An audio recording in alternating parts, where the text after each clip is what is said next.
Familiar, you're familiar. So if you don't know by now, then you should probably get familiar.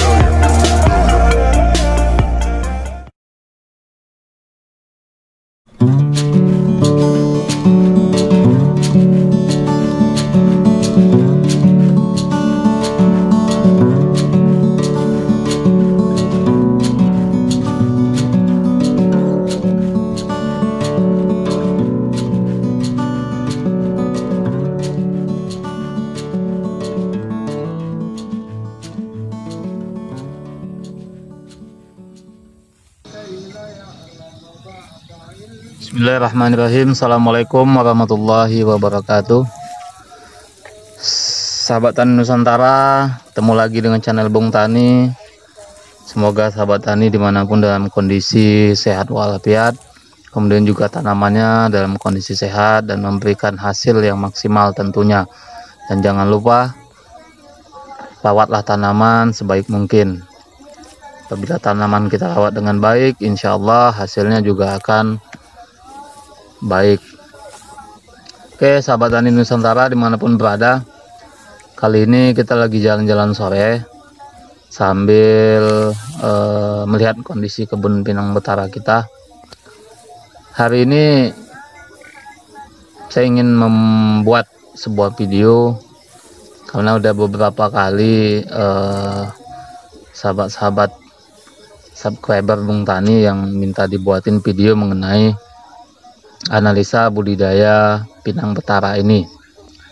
Saya kira mengenai analisa budidaya pinang antara pinang betara dan pinang-pinang yang lainnya, insya Allah kondisinya hampir sama lah ya teman-teman.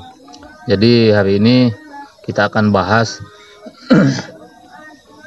apakah budidaya tanaman pinang ini masih worth it atau masih menjanjikan tidak dengan kondisi hari ini, dengan harga jual, dengan harga beli dan lain sebagainya, ditambah lagi dengan kenaikan pupuk yang ya lumayan memberatkan bagi sebagian petani ya, apalagi pupuk NPK, pupuk majemuk itu NPK 1616 itu harganya udah di angka 8 sampai 900 kalau nggak salah di daerah saya ini. Oke teman-teman, mengenai analisa budidaya ini sebenarnya ada dua bagian ya. Bagian yang pertama itu modal awal kita bertanam, modal awal kita mulai berkebun ya. Tapi kali ini saya nggak bahas itu, saya nggak bahas modal yang dikeluarkan untuk berkebun, mulai dari pembersihan lahan, penyiapan bibit, pemupukan, perawatan dan lain sebagainya gitu. Hari ini saya akan bahas langsung kepada hasil, karena hasil ini bisa menjadi motivasi tersendiri bagi teman-teman, bagi sahabat-sahabat. Apakah nanti motivasinya jadi semangat untuk nanam pinang, atau mungkin malah termotivasi untuk tidak menanam pinang dan menanam yang lain. Nah hari ini sawit dengan harganya yang melambung tinggi, tentunya menjadi perhatian tersendiri bagi para petani ya. Nah tapi kita akan lihat nanti di analisa budidayanya apakah hasil pinang ini masih bisa menjamin dengan kondisi sekarang. Tambah lagi kemarin Bapak Presiden Republik Indonesia Bapak Joko Widodo baru berkunjung ke Jambi, sekalian melihat sumber pinang yang ada di Provinsi Jambi ini ya. Kita mulai ya teman-teman ya. Jadi kita bahas dengan kategori per 1 hektarnya. 1 hektar. Nanti kalau teman-teman punya keinginan membuat kebun pinangnya 2 hektar, 3 hektar, ya silahkan dikalikan aja lah gitu. Nah, jadi yang pertama kita akan bahas hasil kebun pinang betara dalam kondisi dalam luas 1 hektar dengan jarak tanam 3 dikali 3. Itu akan didapati tanaman pinang lebih kurang 1100 batang. Nah dari 1100 batang ini, pengalaman para petani itu biasanya satu batang per sekali panennya itu menghasilkan 3 sampai 5 kg pinang basah, pinang yang masih berkulit gitu ya. Jadi dari 1100 sekarang kita ambil lah 1000 yang memberikan hasil. 100-nya ya kita anggap apa ya, kalau di padi itu apa namanya nih, kalau di beras itu atahnya gitu ya. Jadi dari 1100 itu anggap 100 itu jantannya nggak memberikan hasil atau hasilnya nggak maksimal, hasilnya amat sangat kurang gitu. Jadi kita ambil 1000 batang. 1000 batang kita ambil dengan nominal paling kecil. Kita ambil nominal paling kecil 3 kilo. Jadi satu batang bisa menghasilkan 3 kilo. Dengan kuantitas 1000 batang artinya akan didapat 3000 kilo alias 3 ton. Dengan harga jual sekarang, satu kilogram pinang basah atau biasa disebut pinang gelondongan. Pinang gelondongan artinya itu masih campur aduk lah antara pinang yang sudah oren sama pinang yang masih belang, antara oren dan hijaunya masih ada gitu, satu tandan. Itu dengan rotasi panen lebih kurang 20 hari lah, 3 minggu, lebih kurang 3 minggu, 20 hari. Per 20 hari sekali panen itu satu batang bisa menghasilkan 3 kilo tadi. 3 sampai 5 kilo, kita ambil 3 kilo saja. 3 kilonya dikali dengan harga jual sekarang itu di angka 1.600 sampai 2.500 tergantung kategori pinangnya. Apakah pinangnya udah oren semua atau orennya masih bercampur dengan pinang yang oren hijau atau belang gitu ya. Kita ambil sekarang dengan harga 2.000. 3 kilo dikali 1000 batang sama dengan 3000 kilo dikali dengan 2000 rupiah artinya 6 juta rupiah. Nah, dengan proses yang paling gampang, panen basah langsung jual, itu kita mendapatkan hasil kotor 6 juta rupiah per sekali panen dengan rotasi panen lebih kurang 3 minggu. Gampangnya kita buat 1 bulan aja lah teman-teman. Kita buat 1 bulan. Kita bikin 1 bulan. Artinya 1 bulan kita udah berpenghasilan lebih kurang 6 juta. Kotor ya, kotor. Kita belum menghitung bersihnya. Karena di tempat teman-teman dan juga di tempat saya tentunya berbeda upah dari biaya dari upah untuk pemanenan. Nah, sekarang kita ngitung kotor aja lah dulu ngitung kotor teman-teman ya. Kotornya 6 juta per bulan apabila kita menggunakan pola panen langsung jual, artinya jual basah, jual gelondongan. Nah, kemudian untuk mendapatkan hasil yang lebih dari pola yang pertama tadi, kita harus melakukan sedikit proses, yaitu dengan cara dibelah, kemudian dikeringkan 2-3 hari, kemudian dicungkil dan dijual. Nah, tapi memang tonasenya akan berkurang. Biasanya dari 10 kilo itu akan didapatkan tonase lebih kurang 3 sampai 4 kilo. Kita ambillah sekarang pertengahannya 3,5 kilo.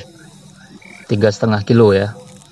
Artinya dari 10 kilo pinang basah yang kita panen itu kita apabila melakukan proses pembelahan, jemur 2-3 hari kemudian dicungkil, itu akan mendapatkan hasil 3,5 kilo. Kita ambil pertengahan 3,5 kilo. Jadi kalau 1000 kilo tadi itu hasilnya, ntar teman-teman saya hitung dulu. Nah, jadi gitu teman-teman ya. Kalau dengan menggunakan pola yang kedua, dari 3000 kilo tadi pinang basah, setelah kita belah, kemudian kita jemur 2-3 hari, kemudian kita cungkil, itu akan bertemu pinang kering, pinang cungkil kering, lebih kurang 1 ton 50 kilo. 1 ton 50 kilo dengan harga sekarang itu lebih kurang berkisar di angka 10 sampai 12.000. Nah, kita ambil pertengahan 11.000 teman-teman. 11.000, jadi 1 ton 50 kilo atau 1050 kilo dikali 11.000 itu bertemu angka duitnya nominalnya 11.550.000. Artinya ada kenaikan. Ini masih ini hasil kotor ya teman-teman ya. Artinya ada kenaikan. Yang tadinya 6 juta kita pakai pola pertama, kemudian kita menggunakan pola kedua, itu ketemu di angka 11.550.000. Nah, kemudian kita pakai pola yang ketiga. Pola yang ketiga ini biasanya pinang di ranah petani, pinang itu disebut pinang klotok. Pinang yang dijemur beserta kulitnya lebih kurang 1 bulan, kemudian baru dibelah atau dibuang kulitnya, baru kemudian dijual. Ini namanya pinang klotok.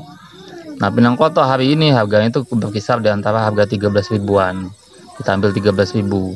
Nah, jadi dari 10 kilo, kalau pinang klotok, pola yang ketiga ya, pinang klotok, itu dari 10 kilo pinang basah, setelah kita buat pinang klotok, itu biasanya menghasilkan lebih kurang 2,8 kilo. Nah, 2,8 kilo. Jadi sekarang kita hitung dulu. Oke teman-teman, dari 3.000 kilo atau 3 ton pinang basah tadi, apabila kita bikin klotok, itu bertemu beratnya lebih kurang 840 kilo, lebih kurang 840 kilo. Kemudian apabila kita jual dengan harga sekarang lebih kurang berkisar 15.000, itu ketemu nominal uangnya lebih kurang 12.600.000. Nah, jadi tetap ada kenaikan, walaupun kenaikan tidak banyak, hanya sekitar 1 juta. 1 juta lah lebih kurang ya, kenaikannya 1 juta sekian. Nah, jadi itulah analisanya. Artinya hari ini berkebun pinang itu masih tetap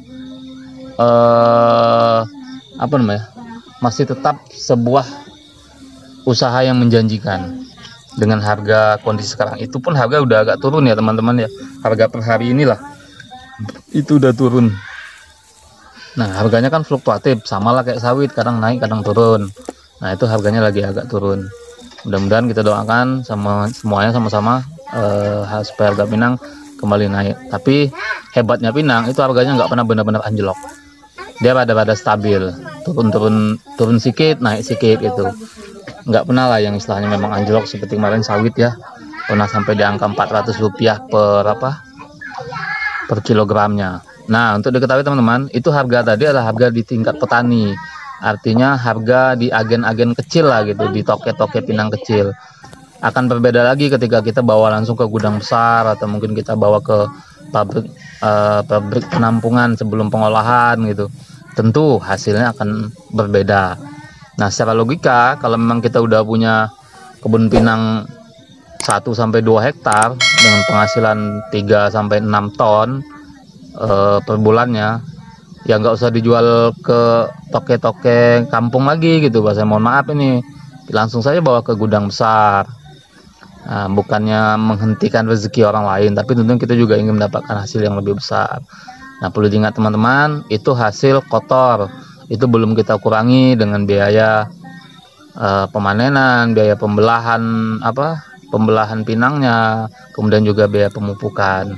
Itu silakan dianalisa sendiri, atau nanti suatu saat akan saya bikinkan video lengkapnya mengenai analisa kebutuhan pupuknya berapa, budidaya dari awal, kegiatan pembersihan lahan, penyiapan bibit dan lain sebagainya. Jadi sementara kesimpulannya bahwa budidaya pinang sampai hari ini itu masih menjanjikan. Dari 1 hektar dengan pola cepat kita masih bisa menghasilkan 6 juta kotor. Nah, dengan rotasi lebih kurang ya kita buatlah 1 bulan ya teman-teman, 1 bulan. Sawit pun hari ini dengan kondisi 1 bulan dengan harga yang sekarang di angka 3 ribuan, itu juga per hektarnya juga bisa menghasilkan lebih kurang 6 juta. Artinya untuk kondisi saat ini, kondisinya agak imbang-imbangan lah antara hasil sawit dengan hasil pinang. Nah, hanya saja salah satu kelebihannya pinang, kalau seandainya harganya lagi turun, kita masih punya kesempatan untuk menyimpan pinangnya, menunggu harga naik baru dijual, dengan catatan pinangnya jangan sampai disimpan di tempat yang lembab kemudian nanti dikhawatirkan pinang akan berjamur. Tentunya itu akan mengurangi harga jual pinang kita. Akan berbeda halnya dengan sawit. Sawit ketika panen wajib langsung jual, nggak bisa disimpan. Itu teman-teman. Nah, itu salah satu kelebihan pinang. Hanya saja memang pinang kalau ingin mendapatkan hasil yang lebih, ya memang ada proses yang harus dilakukan, pembelahan, penjemuran, Ya itulah kira-kira. Oke teman-teman ya, mudah-mudahan bermanfaat videonya. Mohon maaf jika ada kesalahan. Jangan lupa like, comment, share, dan subscribe. Terima kasih atas semua perhatiannya. Doakan terus kami supaya dalam kondisi tetap sehat dan tetap semangat agar bisa mengupload video-video mengenai kegiatan di pertanian atau perkebunan pinang ini. Oke, terima kasih teman-teman. Mohon maaf. Selamat melaksanakan ibadah puasa bagi yang melaksanakan. Akhirul kalam. Assalamualaikum warahmatullahi wabarakatuh.